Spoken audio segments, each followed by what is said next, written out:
All right. Who wants to describe the Seattle Krakens? The mid. The Seattle second liners. Man. So, All right. Are you going? You're going for it? I'll go for it. It's not last year's standings: 24 wins, 35 losses. We don't talk about overtime losses. We don't in this talk podcast. about overtime losses. They're just useless. Last year's power play, 17th overall, 20.66%. Who's in and who's out? Well, they've added Chandler Stevenson and Brandon Montour, who's a big ad for them. Who's out? Yamamoto, Justin Schultz, and Dumoulin. Also in this team, we do not have any of them in the tier 1, 2, or 3. Like Nick and Junior were talking about, this is a fully second line to third line player team. For now. For now. Because they also have some young stars that could easily be in the first line if developed properly. So, tier 4, we have first player is Jared McCann. What can you tell us about Jared McCann? Well, Jared McCann kind of came out of nowhere and surprised everybody 2022-2023 season where he hit 70 points in 79 games. He hit the 40-goal mark. But he also had a 19 shot percentage, which was the highest of his career. Last year, he kind of dropped down to where most expect him to be at this point. 80 games played, 29 goals, 33 assists, 62 points. So on pace for that 60 to 65 point range, exactly where we project him. I expect more of the same, to be honest. I don't see him 70 plus. I see him in the 60 to 69. I couldn't agree more. He is a 30-30 guy in my books. Yeah, that's 30 goals, 30 very assists, hard, 60 points. Can he do a little bit better? Sure. I mean, between 60 and 65 points, like you said.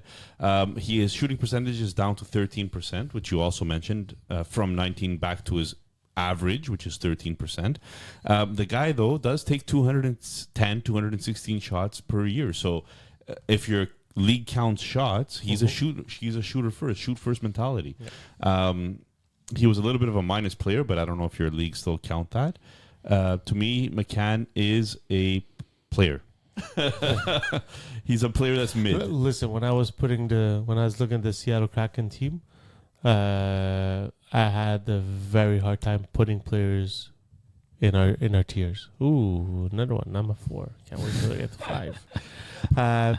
Yeah, I was having a hard time putting players in these tiers. I think I even forced the other player in this tier because I don't believe he's a 60 to 69 player. But for Jared McCann, I think last year he had a quiet 29 goals. Like usually when someone is close to 30 goals, you hear about it more. I feel it's a very quiet 29 goals. So I listen, I see him hit the 60 to 69, but I'll tell you what, for like a 30-goal scorer coming off a 40-goal score season, the fact that he only plays 16 minutes a game is a bit underwhelming. Like, if this is your guy, play him 18, but this is 19 minutes. This is what they're saying with the coaching change in Seattle. They're saying this is what's going to change. Is their top guys are going to get more minutes this year. Then I wouldn't be surprised if he pushes closer to 69 than he does 60. Who's his line mate? Maybe Shane Wright, but right now it's, I think, Matty Beniers and Eberle maybe. So Matty Beniers is a player that started his rookie season with 80 games played, 57 points. That's a 58-point pace. 24 goals, 33 assists. And then last year, he went up to play 77 games, so almost the same amount of games, but he pretty much half those points. Only 37 points. Not half exactly, but anyways. 37 points. Was that a sophomore slump? And are we expecting this to rebound back to the 60-point pace? No, I think. Do I expect him to rebound? Yes. Do I expect it to rebound to 60 to 69 with the team he has right now? No. And I'm an owner of Matty Beniers. Wow, yeah, that's odd. Yeah, it's rare that he has something bad to say about one of his own players. It's not bad. Let's go trade for him. Yeah, no, but it's not something bad. It's just I don't feel he's surrounded by players that will make him go into those 70 to 80 point teams, at the point seasons. Not right now, anyways. And I like it or not, we're going to talk to him about the prospects. But I feel Shane Wright is the number one centerman. Matty Beniers is their number two centerman. That's a hot take. I do not think that it's vice versa. I think Shane Wright is the better player in this team. So that's I Not as soon as this year. no, not this year. But You're saying give in it their prime. in the future, when like Shane Wright will probably have a full season with Seattle this year, and it'll be his first season. I think in 2 years he'll be the number one centerman. Well, okay. What do you think, Junior? I like this kid, and I was like, let me go see how much time on ice he had, because I just assumed there wasn't much. He's still unsigned. Still on Right, RFA. he's an RFA actually. But he was playing close to 18 minutes a game. That's even more than McCann. Maybe as a center, you get that little boost in minutes. Hopefully, it's just a sophomore slump. I like this kid coming out of the University of Michigan. I expect him to push 60 points next year, but maybe not quite hit it. I'm curious to see what this new coach does, though. Do we know who the new coach is? Yes. Oh, yes, Dan Bylsma. Dan Bylsma's new coach, yeah. I'm curious to see what he does with this team. Well, we said it, I think, when the news came out about Dan Bylsma, is that he had one very good season as a coach, I believe. Which we could have With had. Crosby, Which Malkin, Letang. Letang. which we could have had if we were there. I don't really see any Crosbys here. No. I don't really see a Letang here. So it's going to be tough. We'll see. Look, I'm always down for a coach to get a second chance, maybe even a third chance here, and see what he could do. So I'm curious more than anything to see how Seattle performs moving forward. Who else do we have in that 60 to 69 point range? Oliver Bjorkstrand. The guys is the only guy I could have found. There literally was nobody else. I'm not like, he hit 59 and 82 last year. And that's the only reason I said he might hit 60, because their power play just might be a little better. He's never quite hit 60 before. He was probably on pace for 60 in 2020, 2021. I feel like this team is built with a bunch of paper cuts. They'll kill you, and if they win, it's because they just cut you a little bit.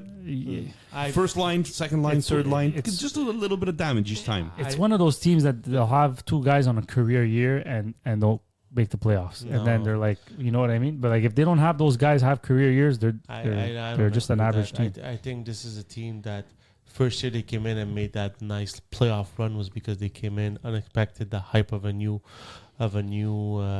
franchise, new arena, and stuff like that. But after a year, teams caught on. Teams, once you have film on the team, teams catch on to all your mistakes.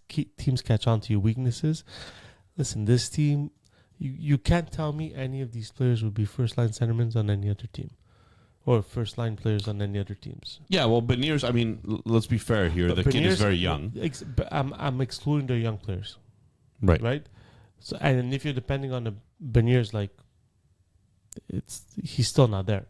So they're basically all second-line players trying to play over their asking. So I don't feel any of these players will be fantasy relative, unless. Well, Jared McCann could be fantasy relevant. Yeah, but at the end of the rounds, if you're throwing darts, No, I think McCann it's a has pretty been- safe 60 yeah. point bet. I think McCann has shown that he's decent But as a bet. I'd I like would to agree with that. skip the goalie tandem and jump to the power play D-man, because I do think Dunn could hit the 60-point mark. And I do think, and we discussed it, I'm not remember which episode, but Vince, you were kind of on board saying Montour's going to take over. He's going to be the lead dog. But after reviewing some stats, back-to-back 60-point pace seasons for Vince Dunn. And over 58% of the power plays last year. The year before with Seattle, over 56% of the power play he was on. I'm not sure Montour easily comes in and just takes that away from him. or he's not going to take it away from him, but he's not going to have 56% of the time on the power play. Who was behind Dunn that could take his place last year? No, probably not much. So this year, not only does he have competition, Adam But- Larson, maybe. But even him. No, Larson No. is more of Justin a defensive Schultz, D. maybe. Justin Schultz was Justin pretty Schultz. much it. But Yeah. they removed Justin Schultz. They brought in Montour.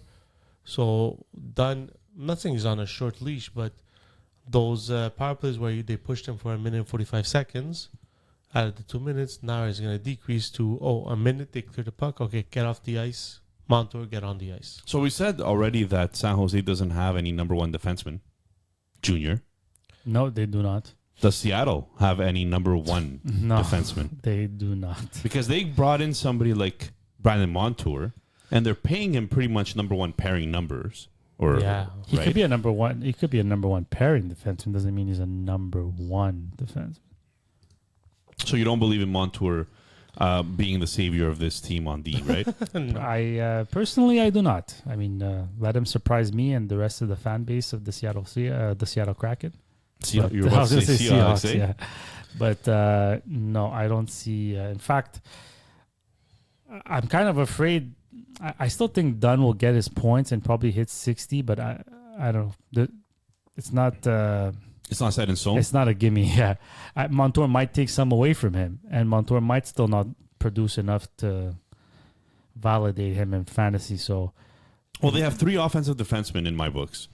They have Vince Dunn, who last year put up 46 points. 46 points. My mistake.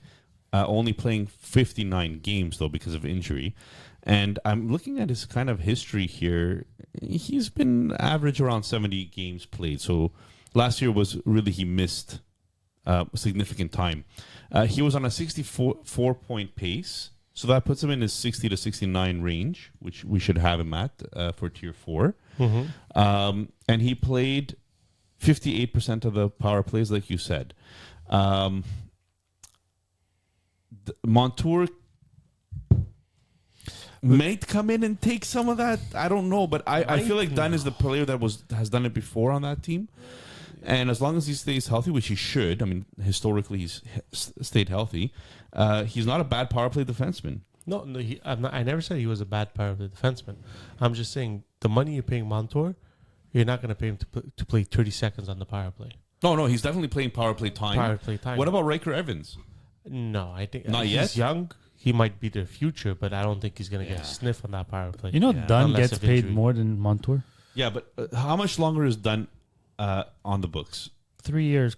3 years at 3 more years. 7.35. How long is Montour on the books? Too long. Yeah. Okay, so Riker Evans is gonna. When is he gonna get power play time? Yeah, well, In 5 years? Listen, I think this could be a bit of trade bait too, right? So we're going to have to wait and see. But like Montour, right now, if you go on daily faceoff, Montour is on the first power play. Now, I know. Daily face-off is Yes, guessing, yes, right? Exactly. This is all, we're guessing. We're guessing Also, as well. but Yeah. I feel like I was saying, Dunn doesn't have as much of a leash as he had last year. As soon as they Oh, yeah. see that something's Yeah. not working, Montour is taking over. So Yeah, and they did play 2 power plays last year as well. Guys, what do we think Shane Wright is gonna hit? Or you're any? just talking about the prospects like right away. No. I want to go back because we had the phase 4, which was 60 to 69 points. Do we think if Shane Wright, No, even if you play, because you mentioned that he's a potential number 1 instead of Beniers I think. eventually. Listen, I think he's gonna get more points than Beniers this year. Oh. If he gets the quality time on the power play, he's gonna get. Who's their number 2 centerman right now, Nick? Like, let's look at their lineups here. Is it Chandler- McGann? It's Chandler J- Stevenson. John Mc- Chandler Stevenson, who was one of the guys that they brought in Oh. and paid him pretty big money. Yeah, but even though Chandler Stevenson stays on as their second line centerman, you tell me Wright can go to Burakovsky's position on the wing? I'm Yeah, cu- so many players that are around the same range, right? Even Yanni Gourde. Like, Yanni Gourde is a great third line center. Yeah, but not fantasy relevant. no, but he's gonna stay as a third line center. See, I feel on this team the one guy that can push up is gonna be Shane Wright. But they're Or- paying or- Stevenson or, a lot of money to be a player. I'm expecting him to be their second line center. I wouldn't be surprised if Tolvanen gets a little bit of a boost. I don't But, know. Tolvanen, I think his ship has sailed. I'm curious to see if we put a poll out, what people think, Beniers or Shane Wright to get more points. You can't say when he's saying it. It's when No, I you say said, it. you said, listen. I Listen, think- I think Tolvanen's ship has sailed. I think it'll be pretty close. Benier versus Wright. Who's gonna get more points next season? I think so. Okay. All right. I think. Let's put a board bet. I think. Board bet. I was gonna put out a poll. This guy wants to do a board bet. Okay, but who's- Okay, put let's do a up board bet. poll. I want to make things Who's interesting. keeping track Guys, of our Seattle, board bets? We unfortunately. wrote them all down. Okay. Eventually, we'll. Okay, but Before the season, we'll so post. We're We not need gonna, a chalkboard yeah, back exactly. here. We're not gonna spend much time on their goalie tandem, but they have the cord, whose save Oh, I think we need to percentage, spend time here. whose save percentage was .916, goals against average 2.46, GSAE sixth in the league, and then we had Grubauer, who at first, when he first came in, thought he was gonna be their goalie, save percentage .899, goals against 2.85, GSAE 56th in the league. Can the cord perform like he did last year? It's risky. But that's why we're talking about it, because he was a league winner last year. He was a league winner the last year. And listener Dan went out and grabbed him from free agency. And it helped him propel him to a victory. Not the only reason he won. Obviously, he had a lot of things breaking right for him. But can the cord repeat? That's going to be the big question here. But he beat out two goalies that they thought were going to be. Because remember, when Seattle signed, they also signed Drieger from Florida, who was starting basically their games because Bobrovsky was hurt. So he came out of nowhere at the court last year to beat out both those guys. 4 consecutive years in the AHL without a sniff of the NHL. I think. No, that's not true. No, he was the backup goalie somewhere. Well, he had never played more than 8 games in the NHL in a season. It was his rookie season, the cord. It was Wow. considered his rookie season. How old is he? 27. I don't know, man. I don't think he can perform like he did last year. Like, if he's the number one goalie again, there's a chance that he repeats, but I feel like there's a lot of risk there. Yeah. So he might be one of those guys that 0G strategy might work. Maybe waiver wire pickup might work, but I'm not putting all my eggs in the cord basket. No, especially that Seattle hasn't done anything to like drastically improve their team. Yeah, new coach. There's way too much going on in Seattle. Too many unknowns. I'd stay away. Even in a 0G strategy, I'd stay away. More of a waiver wire guy for you? Yeah. And do we think Drieger or Grubauer, do they have any fantasy relevance anymore? I believe Drieger went back to Florida. I don't think he's with Seattle Oh, anymore. sorry. But Grubauer, no. I mean, not with this team. Even if you go 0G, is this one of the goalies you're picking up? Man, the court has a $1.7 million salary. Yeah. Jeez. And with the points he gave up last year, he was in a dynasty league. He was a nice pickup. All right. I think we should wrap it up with the prospects. And call it a day for this team. Prospects. We already spoke to him, Shane Wright, which we will have either a poll or a board bet to see. But we can say he's the brightest prospect that they have. Well, I think the right whole discussion or narrative out there of Shane Wright being a bust is just because he didn't start in the NHL the first year. Yeah. I think that was a little bit premature. Let me see.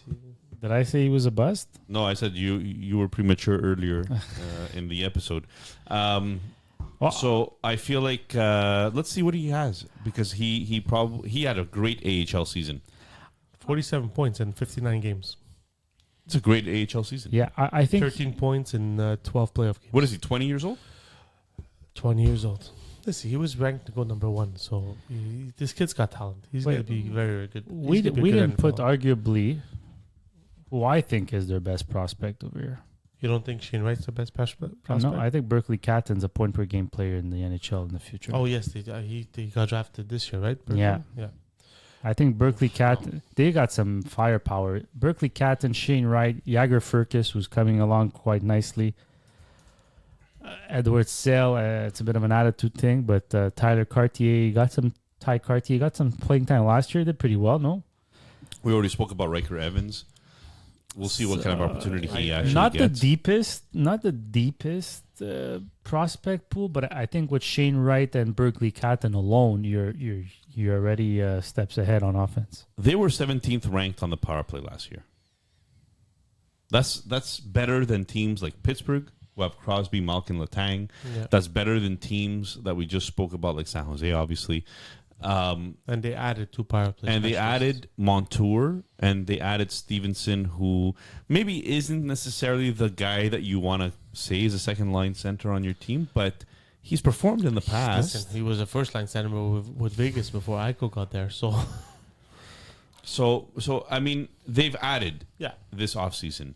And Jagger Furcus is a fun guy to cheer for, 5'7", I think. yeah. Wrecker Evans, somebody to cheer for. Hopefully something happens. But, Edward Sale. Yeah. Edward Last Sale year, has a he lot has of the talent. skill, He has the but, skill. So it's gonna be an interesting team to look at. What did they finish? They had the seventh best offseason according to Dom's model. Yeah. And those 2 additions are the big reason why. Go ahead. I was just gonna say, like, the additions they made are like such Seattle additions. You know, Stevenson, Montour, not quite the top line or top defensive pairing guy, but could and need. Like, if you really need, they could play a little bit. Like, they just fits that second line aura they have. I just But- feel like you don't give a lot of credit to Montour. I don't know. He's gonna, but I agree. Montour is gonna have to prove to me that he wasn't getting those points because he was playing with Kachuk, That's it. Barkov, and all those I'm players. not saying he's a 70-point defenseman No, because he did hit 70 Yeah, points yes. defense. I'm not saying that, but even as a 55-point defenseman, that's still very valuable. 50, No, yeah. but I'm not taking anything away from him. I'm just saying it's second tier type of thing, you know. Like, but what I do like is they have guys like Shane Wright and Berkeley Catton that eventually will come along and take over that point production that's lacking in their offense. Maybe Beniers too, if he develops to that point. Yeah, might take a little bit more time, but we'll see what happens.